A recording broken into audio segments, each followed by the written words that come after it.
என்னம்மா கத்திக்கிட்டே இருக்கீங்க? டேய் என்னடா இது? ஏன்டா இவ இப்படி நம்ம மானத்தை வாங்கிட்டு இருக்கா? என்ன எழவு இதெல்லாம்? பாரு, உன் பொண்டாட்டி செஞ்சிருக்கிற காரியத்தை நீயே பாரு, நல்லா பாரு. கருவம்.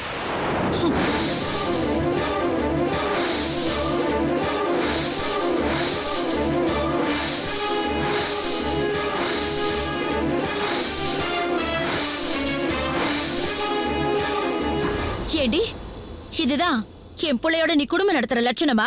வெக்கமா இல்ல உனக்கு? இப்படிப்பட்ட ஒரு மானகிட்ட பழப்பு பண்ணிருக்கியே, இதுக்கு பதிலா நீ நாட்டுக்கிட்ட செத்து இருக்கலாம்டி. இவளை பத்தி எனக்கு அப்பவே தெரியுமா. சின்ன வயசுல இருந்தே இவளுக்கும் அந்த குமாருக்கும் ஏதோ ஒரு கசமுசா இருக்கு. ஏன் கௌதமோட இவளுக்கு கல்யாணம் நடக்க இருந்தப்போ அந்த கல்யாணத்தை நிறுத்துறதுக்கு அவன் என்னென்ன பண்ணான்? ஏண்டி, உனக்கு உன் மாமனை தான் பிடிக்கும்னா கட்டிக்கிட்டோ இழுத்துக்கிட்டோ ஓடி தொலைய வேண்டியதானே? எதுக்கு ஏன் புள்ள வாழ்க்கையை கெடுத்து இப்படி குட்டிச்சவர் ஆக்குற? கல்லூலி மங்கி, இவ்ளோ கேக்குறியே, ஏதாவது பதில் சொல்றலாம் பாரு. வாயில இருந்து ஒரு வார்த்தை வராது. டேய் சூர்யா, என்னடா கேவலம் இது? உனக்கு கழுத்தை நீட்டிட்டு எவனோ ஒரு பொறுக்கி தோல்ல சாஞ்சுக்கிட்டு இப்படி கூத்தடிச்சுக்கிட்டு இருக்கா? எப்படிடா இதையெல்லாம் பார்த்துக்கிட்டு உன்னால சும்மா இருக்க முடியுது?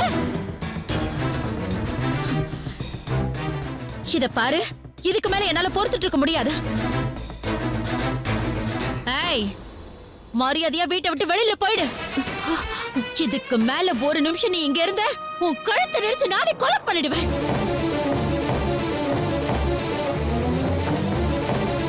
கிளம்பிங்க இருந்து. அம்மா, இவளை இப்படி எல்லாம் வெளியே துரத்த கூடாது. முதல்ல இவ அப்பாவுக்கு போன் பண்ணி இங்க வர சொல்லுவோம். எதுக்கு எடுத்தாலும் ஏன் பொண்ணு மாதிரி கிடையாது, ஏன் பொண்ணு மாதிரி உலகத்திலே கிடையாது, என் பொண்ணுதான் ரொம்ப யோகியம்னு சொல்லுவார்ல. அவரை கூப்பிட்டு உங்க பொண்ணோட அழகு என்னன்னு இந்த போட்டோல பாருங்கன்னு அவர் மூஞ்சில விட்டு கடாசுவோம். மானங்கெட்ட ஜென்மங்க இதுங்களுக்கெல்லாம். ஒரு கல்யாணம், ஒரு புருஷன், ஒரு குழந்தை. அன்னைக்கு இவளோட அம்மா நம்ம வீட்டு வாசல்ல வந்து நின்னு மண்ணை வாரி தூவி என்னெல்லாம் பேச்சு பேசினாங்கன்னு உனக்கு ஞாபகம் இருக்கா? என்னமோ நாம இவளுக்கு துரோகம் பண்ணிட்டோமா, ஏமாத்திட்டோமா, இவ வாழ்க்கைய நாம அழிச்சிட்டோமா? இல்லனா மட்டும் இவ நல்லா வாழ்ந்துருவாளா? ஓடு காலி. இவளுக்காகவாடி சூர்யா போலீஸ் ஸ்டேஷன், கோர்ட், அங்க இங்கன்னு தெரு தெருவா அலைஞ்சா? இவளுக்காகவா பெத்த தகப்பனை ஜெயிலுக்கு அனுப்பியிருக்கா? இவளுக்காகவாடி நம்ம எல்லாருமே ஒதுக்கி வச்சு வேடிக்கை பார்த்தா? அம்மா, மாஞ்சு மாஞ்சு ஏன் என்கிட்ட புலம்பிட்டு இருக்க? தோ நிக்கிறானே சோட போட்டி, அவன்கிட்டயே ஏன்னு கேளு. இவளோட சேர்ந்து அவனும் இவள மாதிரி ஆயிட்டான். பதில் சொல்றான்னு பாரு. இவ எப்படி பேசுவா? உத்தமையா நடந்துகிட்ட பொண்டாட்டி பத்திரியா நடந்துகிட்டதெல்லாம் வெறும் வேஷன்னு தெரிஞ்சதுக்கு அப்புறமா முகத்தை கொண்டு போய் எங்க வச்சுக்குவான்? மனசுக்குள்ள அப்படியே செத்துக்கிட்டு இருப்பான்.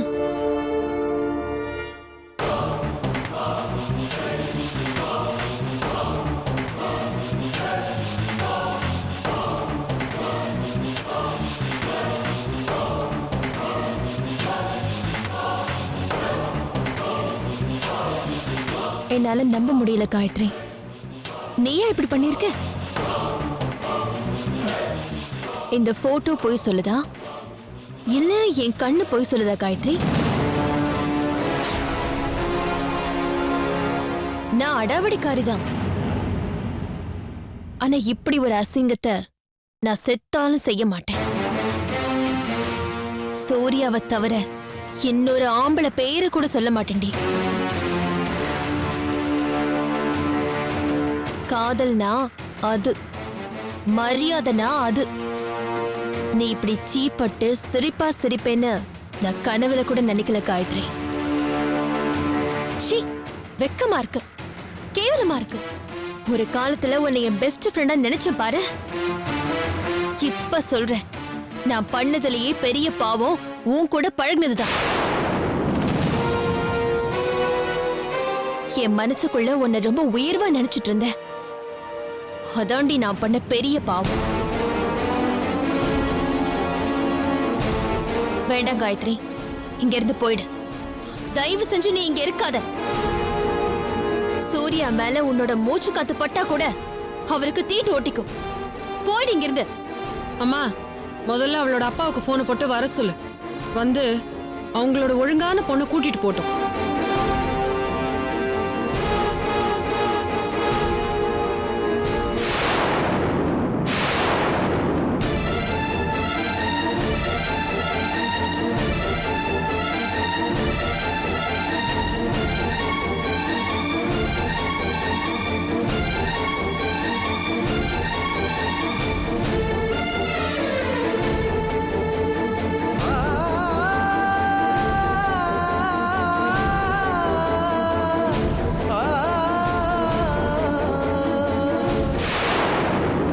லக்ஷ்மி, நான் கடைக்கு போயிட்டு வரேன்.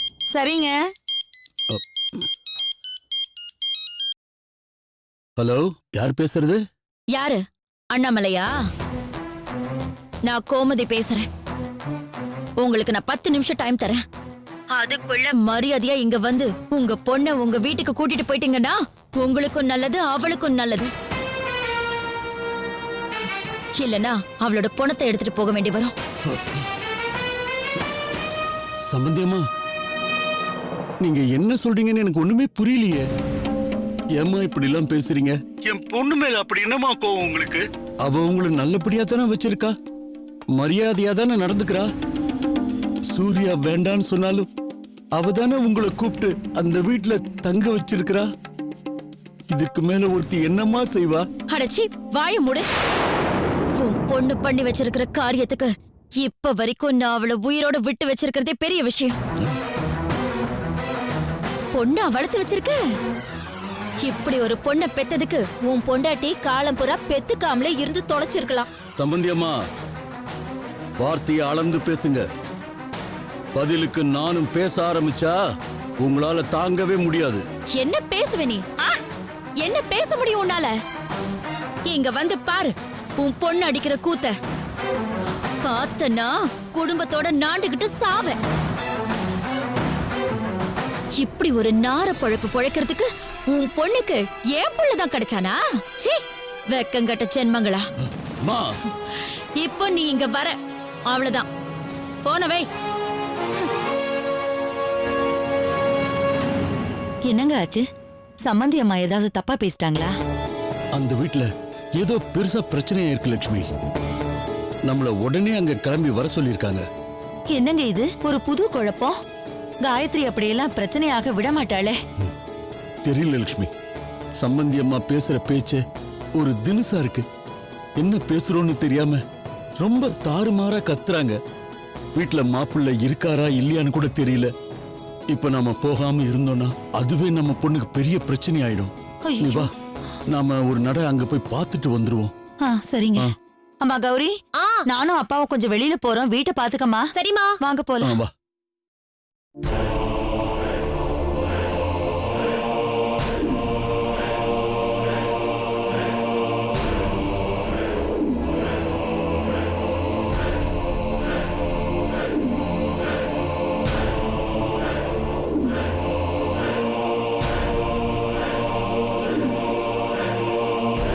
காயத்ரி, காயத்ரி, அப்பா வாங்க. ஒரு வழியா 2 பேரும் வந்து சேர்ந்துட்டீங்களா? மெரினா பீச்ல இன்னும் நிறைய இடம் இருக்குதாம். உங்களுக்கும் உங்க பொண்ணுக்கும் செலவு வைக்கலாமான்னு எல்லாரும் கேக்குறாங்க. ஸ்தபதி யாருன்னு நீங்க சொல்றீங்களா இல்ல நாங்களே பார்த்து வைக்கணுமா? உங்களுக்கு எல்லாம் வெக்கம் மானங்கிறதே கிடையாதா? பொண்ணையா பெத்து வச்சிருக்கீங்க? இப்படி ஒரு சாக்கடம் தெரிஞ்சிருந்தா என் தம்பி விழுந்திருக்கவே மாட்டான். உங்களெல்லாம் மன்னிக்கவே முடியாது. 7 ஜென்மத்துக்கும் மன்னிக்கவும் கூடாது. அம்மா, நீங்க என்ன பேசுறீங்கன்னு எனக்கு புரியலம்மா. இந்த போட்டோஸை பாருங்க, உங்களுக்கே எல்லாம் புரியும்.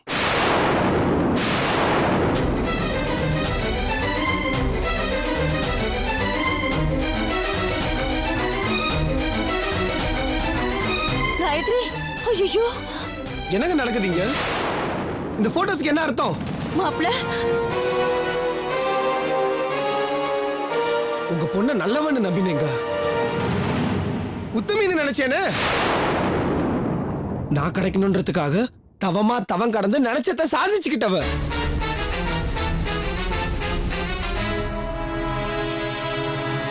ஆயுசு முழுக்க எனக்காகவே வாழுவான்னு வெத்து கனவு கண்டுட்டு இருந்தேயா. ஆனா உங்க பொண்ணு என் நம்பிக்கைய பொய்யாக்கிட்டா. ஐயோ, இல்ல இல்ல, அப்படி இல்ல. என்ன நல்லா ஏமாத்தி இருக்கா. எனக்கு துரோகம் பண்ணிட்டா. ஐயோ, இதுக்கு மேல என்னால சும்மா இருக்க முடியாது. மரியாதையா அவளை உங்க வீட்டுக்கு கூட்டு போங்க.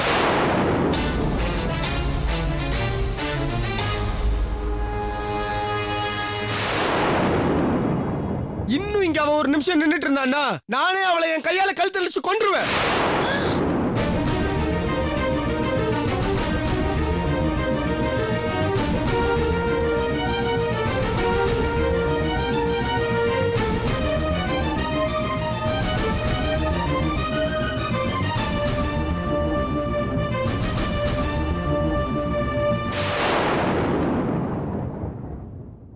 சூர்யா,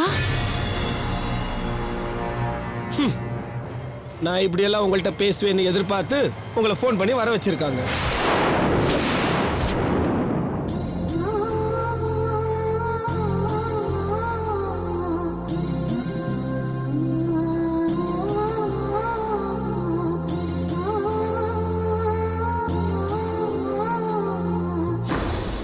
தயவு செஞ்சு தப்பா எடுத்துக்காதீங்க மாமா. நாய் வாலியும் நிறுத்த முடியாது, எங்க அம்மாவையும் திருத்த முடியாது.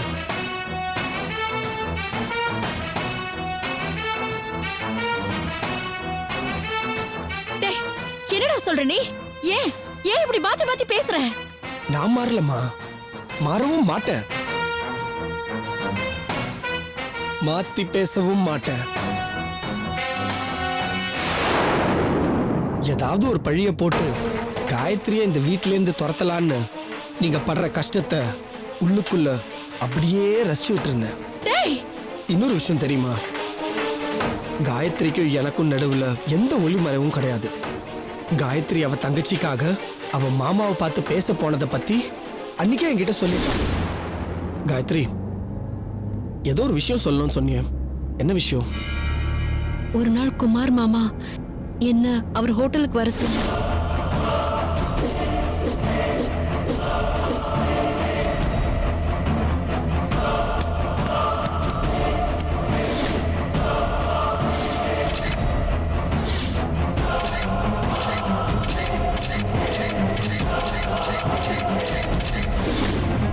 போன இடத்துல அந்த அயோக்கியம் கூல் ட்ரிங்க்ஸ்ல மயக்கம் மருந்து கலந்து கொடுத்து மயக்கம் போட்டு விழுந்தவளை இந்த மாதிரி போட்டோ எடுத்த விஷயத்த மறைக்காம அப்பவே என்கிட்ட சொல்லிட்டா.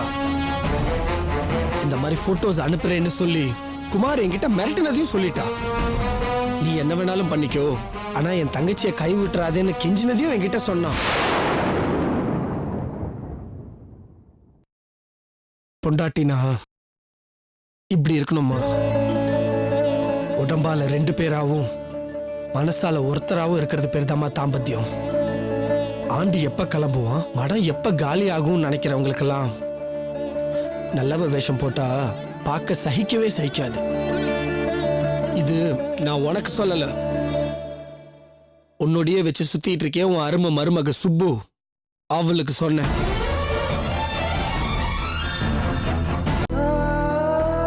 மாப்ள, ஒரு நிமிஷம் நெஞ்சே வெடிச்சிடற போல ஆயிடுச்சு மாப்ள. நீங்களா இப்படி பேசுனீங்க, நீங்களா காயத்ரிய தப்பா புரிஞ்சுக்கிட்டீங்கன்னு மனசுக்குள்ள சுக்கு நூறா உடைஞ்சு போயிட்டு. ஆனா உங்க ஒசரத்தை காட்டிட்டீங்க மாப்ள. எனக்கு இது போதும்பா. என் பொண்ணு உத்தமின்னு உங்களுக்கு தெரிஞ்சா போதும். மத்தவங்கள பத்தி எனக்கு கவலையே இல்ல. காயத்ரி பத்தி எனக்கு நல்லாவே தெரியும் மாமா. அவ விஷயத்துல இனிமேல் என்ன யாரும் இன்ஃப்ளூயன்ஸ் பண்ண முடியாது.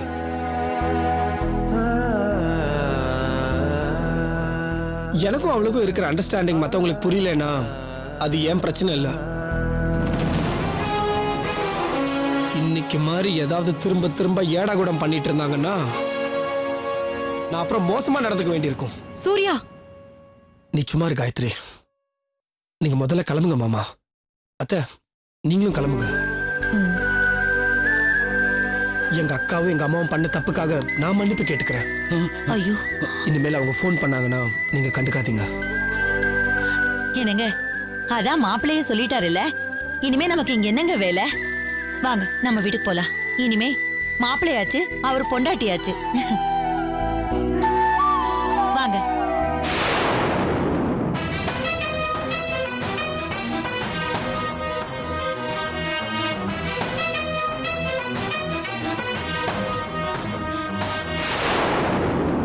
ஒரு சான்ஸ் கிடைச்சா போதுமே. எப்படியாவது காயத்ரியை வீட்டு விட்டு வெளியே துரத்தலான்னு தவியா தவிச்சிட்டு இருக்கீங்கல்ல. நீங்க எல்லாரும் ஒரு விஷயத்தை யோசிச்சு பார்க்கணும். நானே பல தடவை சொன்னதுக்கு அப்புறமும் இப்ப வரைக்கும் ஒரு தடவை கூட காயத்ரி உங்களை யாரையும் வீட்டு விட்டு வெளியே போன்னு சொன்னதே இல்லை. நினைச்சு பார்த்தா உங்களுக்கு அசிங்கமாவே இல்லை. காயத்ரி வாயிலேருந்து அந்த வார்த்தை வராத வரைக்கும் தான் நீங்க இந்த வீட்ல இருக்க முடியும். அவ மட்டும் சொல்லிட்டான்னா அடுத்த நிமிஷமே உங்களை எல்லாரையுமே கழுத்தை பிடிச்சி வெளியே தள்ளுறதுக்கு நான் காத்துக்கிட்டு இருக்கேன். நீ வா காயத்ரி.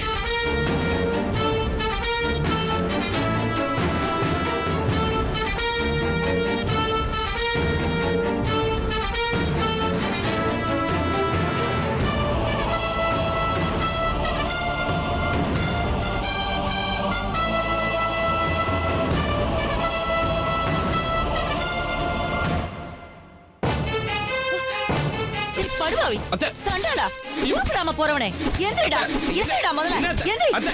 உன்னை என்ன பண்ற பாரு. உன்னால சும்மா விட கூடாதா? திருந்தாத ஜென்மம். நீ எல்லாம் உயிரோட இருக்கவே கூடாதா? போ. அத்தை எதுக்கு அடிக்கிறீங்க? அத்தை அத்தை என்ன பாடுபடுத்திருக்க என் பொண்ண. நீ உருப்படவே மாட்டடா. என் பொண்ணு உனக்கு என்னடா கெடுதல் பண்ணா? எதுக்காக அவ வாழ்க்கையை நாசம் பண்ணிக்கிட்டு இருக்க? நீ எல்லாம் திருந்த மாட்டல. திருந்தாத ஜென்மம் எல்லாம் உயிரோட இருக்கவே கூடாது. செத்து தொலை, செத்து தொலை. நீ எல்லாம் உயிரோட வாழ்ந்து என்ன பண்ண போற? நீ நல்லாவே இருக்க மாட்டடா. அழிஞ்சு போயிடுவ, அழிஞ்சு போயிடுவ. நீ உயிரோடவே இருக்க கூடாதுடா. ஒழிஞ்சு போ. மான கெட்டவனே இருக்காத. செத்து தொலை. சாவு, சாவு, சாவுடா, சாவு. என்னத்த கை வலிக்குதா? மானம் கெட்டவனே, நீ நல்லவன நினைச்சு மோசம் போயிட்டோண்டா. நீ இப்படி ஒரு கேடுகட்ட அயோக்கியனா இருப்பேன்னு சத்தியமா நினைக்கல நானு. அப்படி என்ன பெருசா நான் தப்பு பண்ணிட்டேன்? விளக்கமாத்துல அடி வாங்குற அளவுக்கு என்ன தப்பு பண்ணிட்டேங்கிறேன்? நான் 8ஆம் கிளாஸ் படிக்கும் போதே காயத்ரி தான் உன் பொண்டாட்டின்னு எங்க அப்பா சொன்னாரு, மாமா சொன்னாரு. அதை தான் நீங்களும் சொன்னீங்க. அப்புறம் கல்யாண பேச்சு ஆரம்பிச்சு முகூர்த்த பேச்சு வரைக்கும் வந்துச்சு. திடீர்னு வந்து காயத்ரியை கல்யாணம் பண்ணிக்க முடியாது, அவ தங்கச்சியை தான் நீ கல்யாணம் பண்ணிக்கணும்னு அவளை கோத்து விட்டீங்க. மறுபடியும் திடீர்னு வந்து ஒரு கட்டத்துல திரும்ப காயத்ரியை கல்யாணம் பண்ணிக்கணும் நீங்க தானே வந்து சொன்னீங்க. அப்போ நான் தலையாட்டினேன்ல, எல்லாத்துக்கும் நான் தலையாட்டினேன்ல. அந்த தப்பெல்லாம் உங்க மேல வச்சுக்கிட்டு இப்ப விளக்கமா திருத்தி என்ன அடிக்க வரீங்கல்ல? அப்படி பார்த்தா எல்லா தப்பையும் பண்ணா உங்க புருஷனை எதால அடிக்கலாம்? உங்க கோவம் புரியுது அத்தை. நான் எதுவும் தப்பு சொல்ல மாட்டேன். ஆனா எனக்கு காயத்ரியை தான் பிடிச்சிருக்கு. அதுக்கு நான் என்ன பண்ண முடியும் சொல்லுங்க? அவ இன்னொருத்தன் பொண்டாட்டியா இருந்தாலும் பரவாயில்ல, குழந்தை பிறக்க போதுனாலும் பரவாயில்ல. எவன் சொல்லுவான் இப்படி? நான் மட்டும்தான் இப்படி சொல்ல முடியும். வேண்டாடா, நீ நல்லாவே இருக்க மாட்ட. என் மாப்பிள்ள நல்ல மனுஷனா இருக்க போய் உன்னுடைய களவாணித்தனத்தை அவர் உதாசீனப்படுத்திருக்காரு. இதுவே வேற ஒருத்தரா இருந்திருந்தா.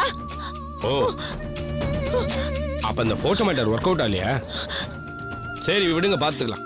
டேய், நான் இப்படிதான் அத்தை. என்னால வேற மாதிரிலாம் இருக்க முடியாது. ஏன்னா நான் விடுற மூச்சு காத்து வரைக்கும் காயத்ரி மட்டும்தான் நிரம்பி இருக்கா. இத நான் மறைக்கவும் இல்ல, மாத்தி பேசவும் இல்ல. இன்னைக்கு தோத்துட்டா இன்னொரு அட்டம்ப்ட், அதுலயும் தோத்துட்டா இன்னொரு அட்டம்ப்ட். சாகர வரைக்கும் முயற்சி பண்ணிக்கிட்டே தான் இருப்பேன். என்னைக்காவது ஒரு நாள் என் கனவு நிறைவேறத்த எனக்கு அந்த நம்பிக்கை இருக்கு. ஒரு வேளை அப்படி நடக்கலன்னு வச்சுக்கோங்க, என் காயத்ரிக்காக கடைசி மூச்சு இருக்கிற வரைக்கும் போராடி செத்தங்கிற திருப்தி இருக்கட்டும். அது போதும் எனக்கு.